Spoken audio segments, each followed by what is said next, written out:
You're listening to Dating After DV. Real stories, expert insights, and deep healing from women who've been there.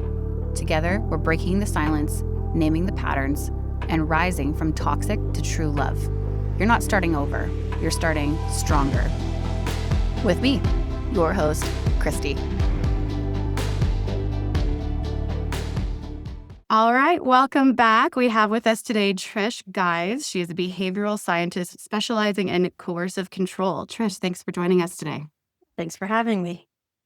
I am a survivor of post-separation abuse and coercive control. Didn't know it at the time, but that's one of the main reasons why I got into this work. And what I do now is I exclusively work with people who have been victimized by coercive control, whether they're going through a separation or divorce, whether they've experienced it in the workplace. Eventually, I'll be working in criminal law once we criminalize coercive control in this country, which hopefully will go on. But I work with them to try and do a couple of things. So first off, to educate. And I work a lot in family law in terms of educating lawyers, the judiciary, so that the decision makers understand what people are going through and understand what it looks like and understand how it impacts children, but also the entire family. And what I also try and do is work with clients to help them regain their power back and their control back, slowly but surely, and help them see things the way that they are, because when you've been coercively controlled over time, everything becomes distorted. And so that's my role. I find it people ask me all the time, isn't this difficult for you? And don't you find it really stressful? And in fact, I don't. Of course, I don't like hearing people suffer, but I find it quite exhilarating to be able to help people get to a point where they can be independent and get their autonomy back when it's been stripped from them. So I do a lot of work with them, and I also do expert reports and expert testimony across Canada and the US on coercive control, trauma, and the impact of all that on the families. And I do divorce coaching, co-parent coaching, mediation coaching, and I think that's it. I may be missing something, but I think that's it. First of all, thank you for your work and the way that you give back, especially after what you've been through. There's such a need for that. And I had first found you on the Dirty Laundry podcast, which was awesome. And that's the first time I had heard of coercive control. You know, you're one of many people don't know what coercive control is or haven't heard of the term, but we've all experienced it in some way, shape, or form. Coercion or manipulation doesn't have to be bad. I mean, we all do it. Advertisement does it, those kinds of things. But coercive control or coercive and controlling behaviors are intended to control, to subjugate, to put somebody under somebody else's control, to get them to do things they normally wouldn't do, or to get them to stop doing things they normally would do, so that it entirely strips them of their autonomy. And how it works is usually through intermittent punishment and reward. And so because people think oftentimes when they hear about abuse, that'll never happen to me, when in fact it can happen to anybody. And it's so insidious and so covert and so gradual, you don't realize it until you're in it. And even when you're in it, sometimes you don't even know. I hear all the time people say, well, it doesn't feel right. But is this abuse? I'm not too sure what this is called. And so coercive control is just a fancy name for that, but it encompasses things like stalking. It encompasses things like saying, are you going to wear that? I don't think you should wear that. I don't think we should have your family over. They don't have your best interests at heart. Getting people to itemize and explain every single item on the grocery list. Controlling people's finances, not allowing someone to have control of their own finances, having their own credit card or access to the bank account. It encompasses a whole host of different things, but to intentionally try to control somebody and control their actions, but also their thoughts and their feelings.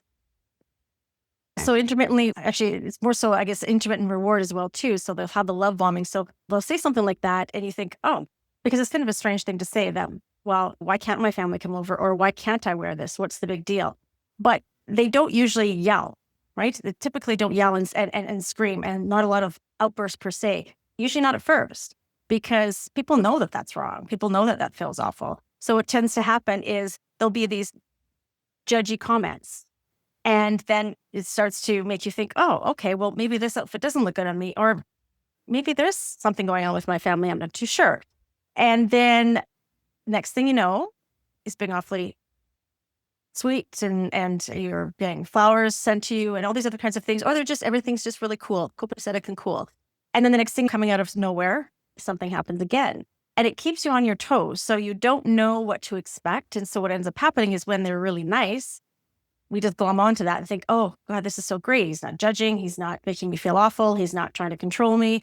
And I say he because it's fairly gendered, but I do mean it can happen to any gender, no matter how you identify. It knows no bounds. But then what'll happen is then very intermittently and very unexpectedly, you will find these comments again, whether it's jealous comments, possessive comments, or preventing you from being free, going out with your friends, let's say, and then having to be in constant contact with them. And if you don't text back within 30 seconds, a minute, or whatever, you will feel the wrath. And it could be something as simple as not screaming, but oftentimes it's the silent treatment.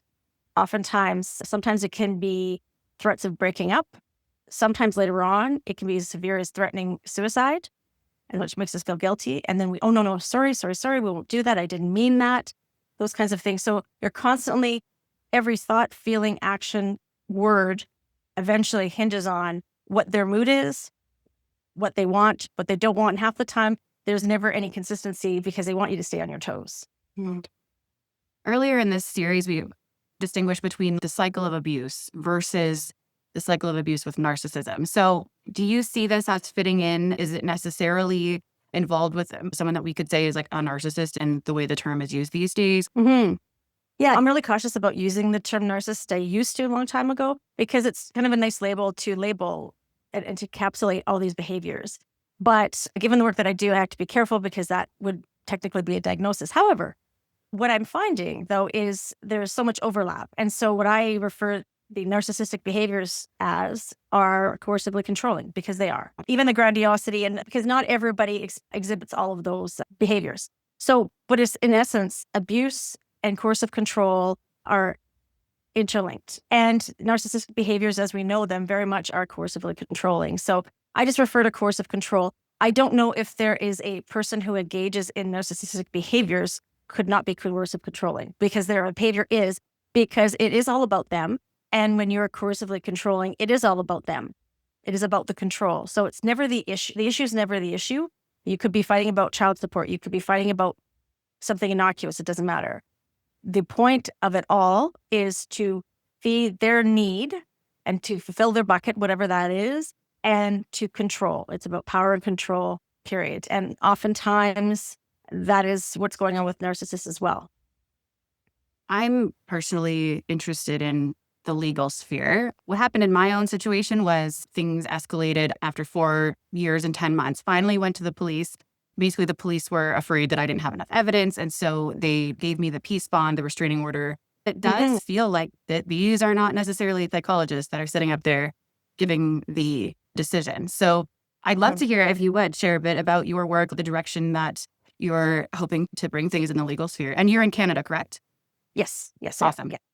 Yeah, it is a problem in the sense that it's one thing to educate, and it's one thing to, because it's sometimes not easy to detect, but the explanation of it makes sense. It's something as simple as if you are entering into a contract, like this idea of coercion has been around for ages, because if you're entering into a contract, but you've been coerced or forced or threatened, the contract usually it can be null and void because you haven't gone into it of your own free will and volition. And so that's the whole premise behind it all. But the problem is that the way society is, we look at instances, and police do as well. And so that is just the way the whole system works. So we look at individual instances. And the problem is that with coercive control, individual instances can seem innocuous. I've heard many times that people will say, really, what's the big deal? Okay, he's cranky or she's cranky. She's just, let's say, for example, something as simple as, I've had a few clients that have said, I can't even make a decision about when to cut my child's hair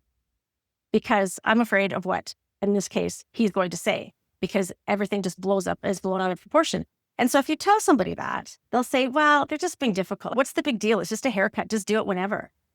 But what you need to do is look at everything as a pattern. And so that's the point of the education. And that's the tough part right now, is trying to get the decision makers to understand this is about pattern behavior. So in my sphere, when it comes to divorce and separation, I don't just look at the behavior after separation, which it usually intensifies, we know. It's one of the most dangerous times in a woman's life is to leave this situation. Yeah. But I also look at pre, because this doesn't come out of nowhere. And so we have to look at the patterns. We have to look at, because never does only one behavior happen. And I'm sure you can attest to that. You can look back now and look at the red flags and look at all of the patterns, but they're very insidiously done so that you don't notice them at the time. Because you yourself, when you're experiencing it, they oftentimes seem very innocuous, and you start to say, is that big of a deal? Or am I just being too sensitive? And that's the whole crux of it. So what I'm trying to do is, at the same time helping victim survivors, also trying to educate the powers that be, essentially. Understand what is really going on, but also to go a step further. And what ends up happening is victim survivors get very traumatized. And when we're traumatized, we all act differently. Sometimes we can look very well put together, very articulate, but inside we're struggling. And if you saw that person behind the scenes, they were a mess. Sometimes that's a defense mechanism or a coping technique. But what I find happens is that people will look at a person who's well articulate and perhaps educated and isn't a puddle in front of us and crying and incoherent. How bad can it really be? Yeah. That whole notion of a perfect victim, and we're damned if we do, damned if we don't, because then if we act seemingly irrationally, which can happen, our memory's poor, we can't recall things in a consistent manner, then we're accused of lying or we're being hysterical, right? So it's that thing to get us to question our beliefs and our biases that we've been taught over time, not necessarily intentionally, but we all have that. I myself have had to question a lot of my beliefs too. You don't realize how insidious those are as well too. So that's what I'm doing, is trying to get people to understand, because so many people think that's someone else's problem. Like, they'll think a certain socioeconomic status or group will experience that. I'm too educated, this will happen to me. Incorrect, right? And even if you haven't, or someone in your family or someone you know hasn't experienced it, I promise you it does affect you, because people who experience this, it affects their employment, it affects their financial future, it affects how they parent, and then therefore it affects the children, who then go out into the real world and are affected by it. So society as a whole is affected by it. So I need to start getting people, I'm trying to get people to understand that even if you aren't directly affected, you are affected. Yeah. I was definitely one of those people that was like, I would never be a battered woman. I have a master's in sociology. I understand, I would see it coming. And then it's like, what did I get myself into? Like, I couldn't believe it. And I didn't want to admit it. Right. And you're right. I saw these individual instances as just like, I pissed him off. Maybe I should have been more clear, or whatever it is. What would you say to educate someone who isn't sure if it's a pattern behavior versus a more innocuous situation? Well, I think when you're a victim survivor, I think all you need to worry about is, what does it feel like? Because if you are in a situation, it doesn't have to be your significant other. It can be a parent, it can be a boss, it can be a coworker, friend, doesn't matter. If you are constantly having to question yourself and doing much like what you were just saying you're doing, and everything that happens that's negative, you're self-analyzing, which is a healthy thing to do. But then you're thinking, oh no, I must have done X to piss him off. I must have done this. Nobody is at fault 100% of the time. So if you're finding that that's a pattern in and of itself, right? Where every time, or let's say, for instance, you in a normal relationship, a healthy relationship, something goes wrong, you don't like something the other person did, you should be able to say, hey, that wasn't cool, I don't like it. And, you want to do it kindly. Sometimes we don't. But even if you don't, it doesn't have to turn into World War III. And if it does, and then you find yourself saying, oh, sorry, and now we're talking about their problems or how you've made them feel, you're going to start to see that this is an issue. And it's just honestly, oftentimes an overall feel. Everyone always says, I think if I could encapsulate it in one statement, it would be, I feel like I'm walking on eggshells. Yeah. Period, right? And you can't do that. That's not just from one instance or two or three. It becomes very patterned. And if you find yourself, another thing too is, if you find yourself doing things you normally don't do, like explaining your every movement and telling people you can't be with them, not doing things you normally would do, like hanging out with certain friends, or now you're taking a different route home from work, or whatever it is, that's a pattern too. And it's just so hard to notice it at the time. But I think it's also hard to reconcile, because this is somebody that's supposed to care for you, love you, you love them. It's really, it messes with our minds, because there's that cognitive dissonance, because you think, how could that be? It's so much easier for us to think there's something wrong with us. Yeah. And also, in a way that makes sense, because all we can control is ourselves, but we try to behavior And that's all we're doing now is the focus is if you find yourself constantly trying to predict how they're going to react, I think that's a good sign. There's something going on. Right. So is there a way that someone, whether or not you've come out of a toxic or abusive situation, would there be signs if someone's starting out dating and getting to know people? Are there early signs that we can, especially from your work and all the patterns that you've seen, to create a dating situation that's successful and avoids ending up with someone who's going to engage in coercive control with you? What would be those red flags? Well, one of the cornerstones of this is that typically if someone's doing this to you, it's not the first time. They've done it before. And what we find after the fact is that when you investigate, you see that previous girlfriends, previous wives, previous husbands, previous boyfriends experience similar things. And you hear this all the time. And so what ends up happening is when you're in that honeymoon stage or getting to know people, we all get that where we think, that's a little strange, but we oftentimes just dismiss it.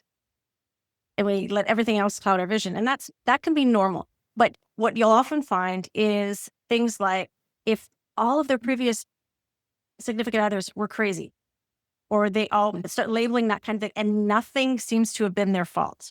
Not only that, but even during school or with friends or at work, like if they start talking about how this person was always at fault and always the reason for something that's happened in their lives, that's a huge red flag because that, to me, is them not being able to take accountability. And you'll find that in your relationship with them, never will they say sorry. Never will they, even if it's blatantly obvious something is their fault, they just simply can't take accountability no matter what anyone says or does. So that's a huge one for me. I find that, no, all of us know when we see that. We all know that feeling. We know that that's not right, but we think, well, oftentimes I find especially we dismiss it when it's a male because we know males oftentimes aren't groomed as women are to be people pleasers and that kind of thing. And so we sometimes dismiss that as being, oh, they're just being a guy. No, that they're quite as capable of taking accountability as we are, and they need to be. And so if you're finding that there's no accountability being taken at the beginning, I think I would probably turn and run. That's a big one. Some people say, well, you look at the relationship with your parents. I think that can be all over the board. I don't think that's a real determinant necessarily.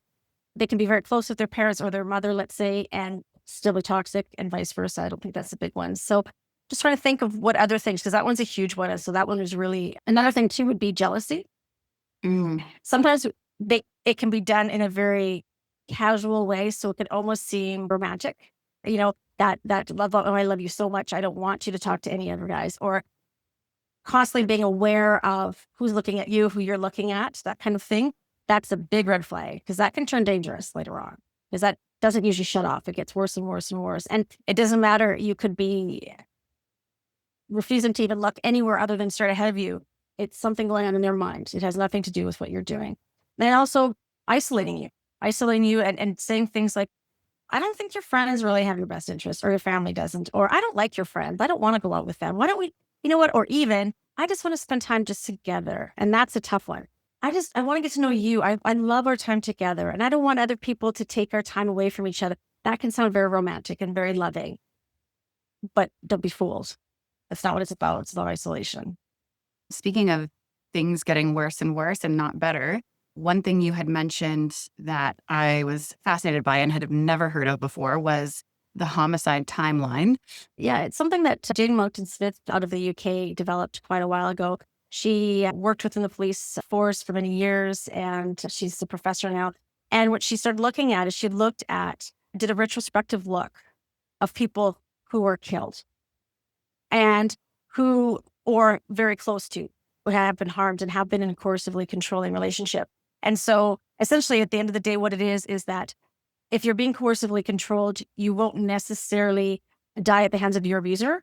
But very often we find when there's femicide, when women are killed by their intimate partner, that when we look back, there was coercive control. I am not aware of any time where there has been a case. Well, I'm sure there are, but it's very rare, I think, to find a case where a woman has been killed by their significant other and there hasn't been any coercive control in the relationship. Because everyone looks for the abuse. Everyone thinks the physical abuse. Everyone thinks, well, that makes sense. Like if you're being punched and shoved, all that, everyone thinks, oh, geez, you could get seriously hurt. Yeah. People don't see that when you are being emotionally controlled and manipulated, how that can turn into. And people don't seem to think that we should be looking at lethality, but we should.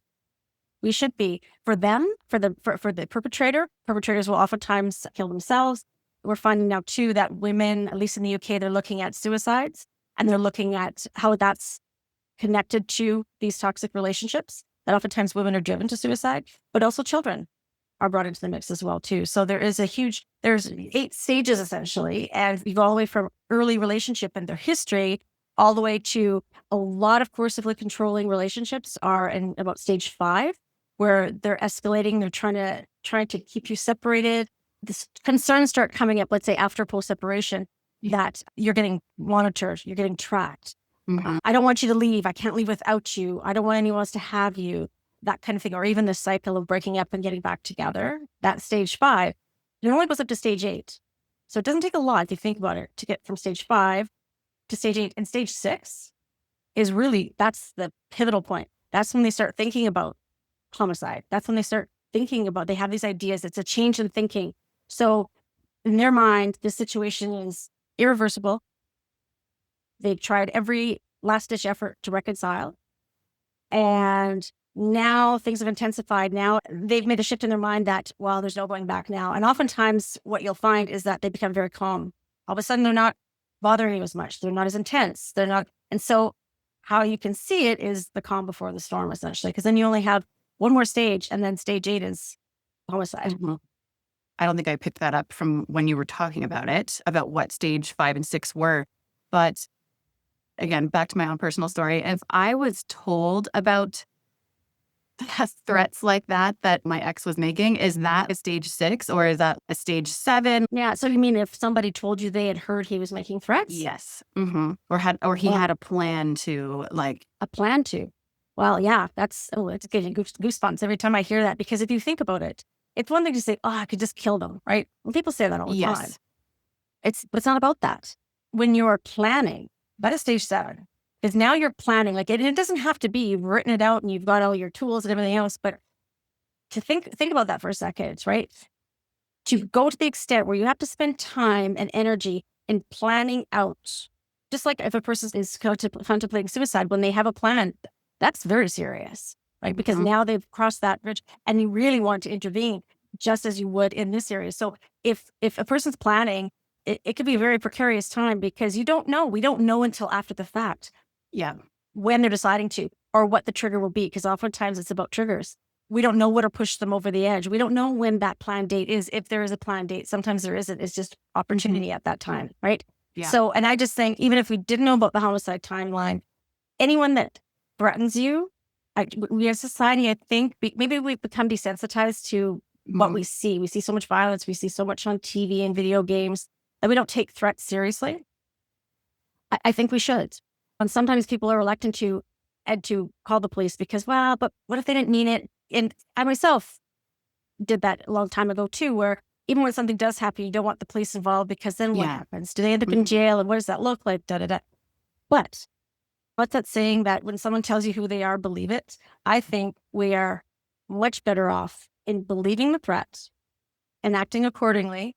And if it never happens, great, but let's not take that chance. Right? Yeah. It's too late when we do take that chance and there's something done that's irretrievable, not only for the victims, but even for the perpetrators. And by no means am I saying we need to act a certain way to save the perpetrators, but doing something about it also saves their life. Their lives will never be the same if they go ahead and carry out their plan. So yes, I think especially a plan that is always a problem. And you know what? You might find some people dismissing that as well and thinking, oh, they would never do that. Because you hear it all the time on the news, right? That something horrible will happen. Let's say murder, suicide. And everybody always says, they were such a nice guy. Oh, we talk to them all the time in baseball. And of course, everybody's a Ted Bundy. Like Ted Bundy was wonderful, right? And nobody we have to get rid of that notion that only monsters do this.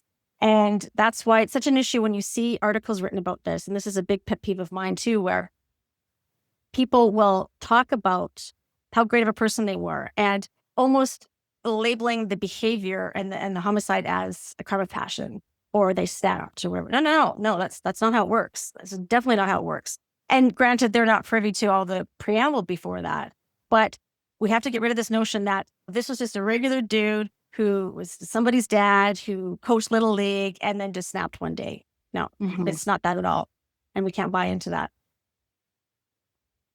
There's lots out there about relationships and control and whatnot, but never had I heard it put in a context of here's what happens. Like, yes, maybe it doesn't lead to that, but it's a necessary variable for when it does, from the sounds of it. So is that something that you think could be implemented into the legal system to be like, look, this maybe wasn't a homicide, but like it could have been. This is stage 6. There's only 2 more to go. Like, is that something you think that could be inserted into the context for family law and for this kind of thing? Yes. Well, I look at that when I'm doing my assessments. I definitely look at that. You have to, in my mind, because never do we know. And honestly, sometimes the way homicides happen, random homicides, sometimes it's difficult to predict. But when it comes to something like this within the family, it can be very easy to predict. And that's the thing. And we'll never know with certainty that it could have happened. But like I said, I don't think we're in the business of fortune telling. I think we have to be preventative. And even if a person hasn't been so-called physically harmed, I don't know why we wait until that happens, because it's so hard to dial that back. And as a society, we already have enough issues with people that are traumatized. We need to try and prevent that. So absolutely. And I think part of it is just that, as you are not aware, most people aren't aware. I don't know of anyone else I'm sure there's some people aware here, but it's more prevalent in the UK. But it just makes sense to me because everything is patterned. We are, as human beings, meant to engage in pattern behavior. We can't have every single behavior be brand new and every single thought be brand new. There's just too much out there, right? And that's just how we behave. But we'd be remiss if we did not take some of these things seriously, such as stalking. Stalking and strangulation are 2 of the biggest. So, and strangulation is finally, in the last, I'd say maybe a year or 2, got a lot more press, which it should, because that is one of the hallmarks that can jump you from an early stage to a later stage. If somebody engages in strangulation, that person is, I think, 7 times more likely to die at some point in the future. Because if you think of it, it's such an intimate act. It's not shooting somebody. It's not shoving. It's not stabbing. And it takes a while to strangle someone to death. It takes, I've heard, up to 5 minutes. That's a long time. Wow. So that's not snapping. Right. That's not a momentary lapse of judgment. So that and stalking, because, and what stalking is about is, if you think about it, when you're stalking someone effectively, it can be a full-time job. You're having to find out where these people are, where your victim is, what their schedule is. You have to be very covert about it. Oftentimes, if you do it right, you don't have a lot of time to live or to work or whatever. It becomes very much an obsession. And when the person has that obsession, that becomes very dangerous, because we don't know what the result will be. But that's not very clear thinking. It's very obsessed thinking and very warped thinking. And there isn't, we'll never be able to quantify it probably, but there could be a very thin line between that kind of behavior and then actually carrying out a homicide. Right. Yep, I can see why. So do you see any patterns in the most effective healing that people can take on after something like this? Yeah, I think first and foremost, no contact. That is by far, and that's the difficulty, let's say, with separation. When you have children, it's very almost impossible to heal properly when you're still in that environment, or if you stayed with that individual. It's I don't think it's possible to stay in the environment and with the individual who's harming you and begin to heal. It just doesn't make sense, right? So that's the difficulty when you have children, and that's a whole other subject I could talk about. But when you're trying to co-parent with an abuser, that's just a lesson of futility, really. And trying to heal and to have your children heal, because it's just a mechanism for more abuse is all it is. But once you have no contact, and that's where emergency protective orders and protection orders are great. However, if I might digress for a second, the thing that bothers me about that is what I find most often is they're temporary. And then when they're put in a little bit more, not permanently, because I think they only last for a few years, they oftentimes become mutual protection orders or mutual no contacts, which I have so much to say about that, but that's so wrong, because then we're attaching mutuality to the abuse, and that is not the case, right? So you have to get away from that individual, period. But you also have the safety factor because you are going to feel mentally unsafe for a very long time. So you, bare minimum, you need physical safety. Simple things like you don't want to have that person have your address. You don't want them to know where you work. You don't want to be living alone necessarily. You have to have a great security system, and like you almost have to create a vortex of paranoia around you to make sure that you're safe, and that's hard to heal into. But you got to do these things regardless of what you do healing wise because you have to be safe. And I find things like EMDR, CBT, any kind of therapy that you can do, but there are some specific ones that are beneficial for trauma. More often than not, people who have gone through this experience some kind of PTSD symptoms or establish a diagnosis of that.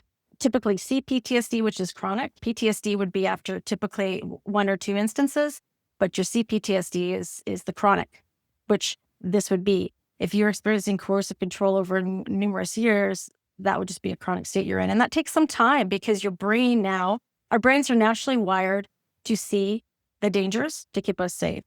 But then when you are in effect in a dangerous situation, those wires and those muscles in your brain become very, very strong. And the ones that are suited for executive decision-making and logical thinking, those things are somewhat in the back of your mind. They're not working as hard because your brain is in constant fight or flight mode and looking for dangers. So you start seeing danger even when there isn't danger there. So you need to find therapy that kind of attacks that because talk therapy is good, but it's not on the surface. The trauma is down deep. And so you need to do the bottom up therapy.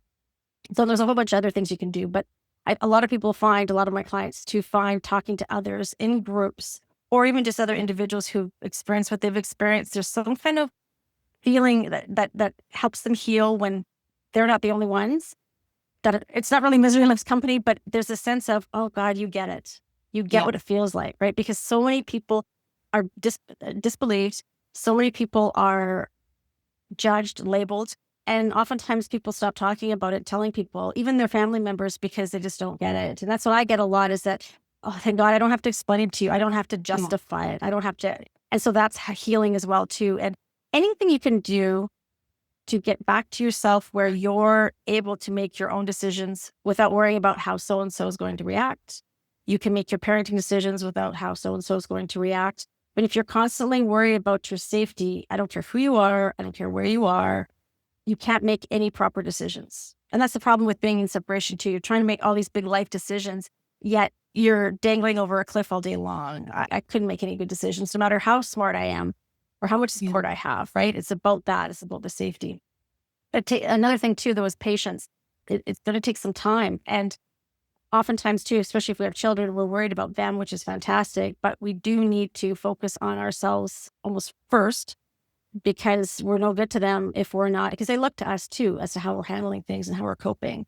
And that's a lot of pressure, but that's something that we owe to ourselves too, to do whatever we need to do to make sure we're okay. And that takes a long time because not every therapy or not every tool works for everybody. Yeah. You mentioned beyond the physical safety, the mental trauma that can last for years longer. Like, of course, it's different in every case, but what are you seeing in terms of how much longer it can last? Oh, well, if you don't do anything about it, it can last a lifetime. And even if you have gone through therapy, even if you worked through things, it's interesting. I can even attest to this myself. You can get to a point where you think, wow, I'm healed, until something comes up that you didn't realize was a so-called trigger, or that reminded you, or that your behavior is such that it goes back to that default behavior that you developed when you were in that danger zone. Because our brains are smart. Our brains know when there's danger. And if it's been in a situation where there's been constant danger, or it has to be always alert because of that intermittent reward, intermittent punishment, so we have to walk on eggshells, our brain assumes. And so what'll happen is something simple, like for me, for instance, if I get a pit in my stomach, it can happen when I'm excited, when I'm looking forward to something, when I'm not too sure about something, but also when there's dread or when there's danger. But what happens is that over time, my brain would always then sense there's danger, and would oftentimes could go into panic attack. And I wouldn't even know what it is that's causing that. At one point, I used to fly a lot and I loved it. At one point in time, all of a sudden now I would hyperventilate and I had to be in the front of the plane. And even then, sometimes I felt like I had to claw myself out of the plane because I felt this suffocating feeling. And so over time, I don't feel that anymore. But it's amazing how you can just be doing something that's totally normal, irrelevant, whatever, and you have a normal reaction. But then your brain starts thinking about, let's say, for instance, for me, sometimes we'll ruminate a bit and catastrophize. And that's something that I still, to this day, years later, I still have to watch because it's just muscle memory is all it is. So even with intense therapy, even with intense work, and keep in mind, I work with this every day and I could be triggered, but I'm not. That's how I know that I've done a lot of work and it doesn't affect me. It has spurred me on to help others. But if you don't attend to it, it's like anything. It's like a weed. It will crop up. You may think you're okay. And I think you just have to be very vigilant about things and just know that, yeah, it feels awful, but we're so, as human beings, we're so reluctant to kind of sit with our feelings and feel them. We try and push them away somewhere. And that's really the worst thing you can do. I did that myself for a long time and everyone does. But I think it's like anything. It's like weight loss or anything else or addictions. You really need to just attend to it and give it time. And yeah, everyone is different, but you'll how you'll know is one day something will happen and you'll think, oh, I didn't even get a panic attack, or this doesn't bother me anymore. Like it'll be those kinds of realizations you'll have, and you'll start having them more and more and more and more. And that means you're on your way. By no means would you be 100% healed, but those are indicators sometimes that, okay, things are improving. What you said about the executive function wiring back there, taking more of a back seat, because after my experience, I spent a couple months in my parents' basement, super lethargic, and it feels like burnout. That's the term that I had given it. Do you have any tips for someone in that situation who's like, I can't even get out of bed? Speaking from what I've seen with my clients and speaking from my own personal experience too, that oftentimes you have to, if possible, you have to allow yourself to do that. Keep in mind, it's like a grief process. Think of all that once you've been through this, and especially when there's that realization, that's huge for a brain to conceptualize that, especially if you see yourself as somebody who would never get into that situation. I find that a lot. That's very much a struggle. That's a huge another struggle, because you start to question yourself. Well, what the hell happened? How did I get here? Right? I vowed I never would. I'm smart. I know about abuse. How could I? And you start beating yourself up instead of realizing that that's not your fault. It doesn't matter how smart you are, wealthy you are. It doesn't matter, right? It's on them. And that's what we do as society, but also ourselves. We just place it all on ourselves. And so you can really, no wonder you don't want to get off the couch, because you start feeling like that and feeling badly. But also your body and your mind's been through the ringer. You've been through war and you have to make sense of it all. And you've just been depleted. And you don't have a lot of resolve left sometimes because you've had everything taken away from you. And I think some of what people experience when we experience that we don't want to get off the couch is sometimes just plain indecisiveness, because we've had our decision-making power and autonomy taken away so often. And anytime we've made a decision, we've been told we're wrong, or there's been a huge repercussion because of it.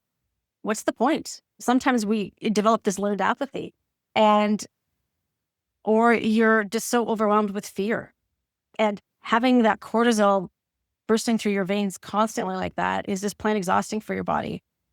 I say, maybe at first you don't do anything about it, right? You have to allow yourself, just like if someone dies, this is how I think of it. If someone dies, someone close to you dies, and you're having trouble getting your feet back under you and get back to work or do whatever else, I don't know if anybody would ever say, get over it, or go get some help, pull on your big girl panties or whatever. I hope to God they don't, but I don't see that. But yet when we're in an experience like this, when we've been abused, that tends to be the thought process, like, just forget it. Let's just move on. Forget it. He's gone. She's gone. Don't worry about it. That is not how it works with our brains whatsoever. You don't have to have that's the beauty and the evil of coercive control, is that it's so effective that even when the person's gone, like, they don't have to physically be near you. It does its work already on your brain. So at some point, I find everybody that I've known so far is just at one point, they've decided, I just have to do something because I can't continue to live like that. And some people, it's not very long. Some people, it's a long time. Some people need intervention with their family or someone close to them to get them some help. Because it is, I think, in my mind, it's one of the worst things that can happen to a person. And people don't realize that, because most of us outwardly, you would never know what we've experienced. right? We're very good at that as human beings, just as dogs are. We'd never know half the time that they're hurting because they're trained to, or they're hardwired to not show that weakness. And so are we. Because can you imagine if we showed that weakness in front of our abuser, what would happen? That's dangerous, right? Mm-hmm. We can't also be too strong, but we also can't be too weak either, because then we're a target. Yeah. So I probably didn't answer your question very well in the sense of that there is really no panacea for when you are feeling just completely depleted and demotivated and just stripped of everything and can't get off the couch. I think that is a normal reaction. And if you have to live in your parents' basement, I think that's probably one of the safest, best place for you to be in an environment where you are cocooned for the first time in many, many years, probably. And that is something that I think above all, you don't beat yourself up about it. You don't feel any shame. You deal with the shame if there is any, because that's not on you. You did not create the situation. Yeah. Yeah, for myself, I mean, I just got tired of being down there. So I went to Costa Rica for a retreat, and then I canceled my flight home because I felt so much safer out of the country. It's wonderful. That's a great idea. Yeah, I actually ended up meeting my husband there. So it ended up working really well. And now I'm in Southern California. Oh, fantastic. Well, thank you so much for the work that you do. Thank you for sharing all of this with us. And I look forward to hopefully that coming into play in Canada. That's where I'm originally from. So thank you. Oh, you're very welcome. Well, thank you. It was a great conversation. Thank you. I appreciate this. Where can our listeners find you if they would like to learn more about you or your work? You can find me on my website. It's trishguise.com. So TrishGuise. You can email me, trish@trishguise.com. I'm on LinkedIn. I'm on Instagram, Facebook, no longer on Twitter or X, whatever it is. I think those are the best ways to get a hold of me. Awesome. All right. Well, on behalf of myself and all of our listeners, thank you so much. It was such a great conversation with you. Great. Thanks for having me.